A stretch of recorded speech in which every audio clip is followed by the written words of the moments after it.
Donc l'exploitation est là depuis à peu près 120 ans.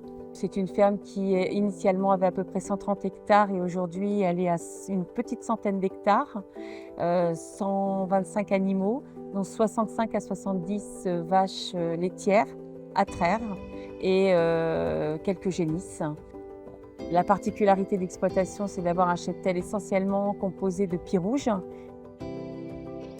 On a choisi en fait la transformation du lait. La question s'est posée il y a à peu près une dizaine d'années, tout simplement parce qu'on est au bord de la ville de Surgères, une ville qui prend de l'ampleur et qui avait besoin de terre pour urbaniser sa zone.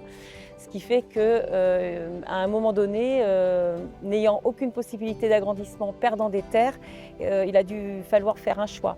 Soit on arrêtait l'exploitation, soit la transformation. Alors on a choisi de transformer le lait en glace fermière, en dessert glacé et en dessert lacté, qui est un produit qui nous a plu. Ce qui est important, c'est de transformer un produit qu'on aime.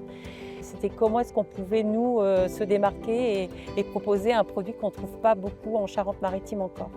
La valorisation du lait en glace est largement plus intéressant en effet que livré uniquement à la laiterie.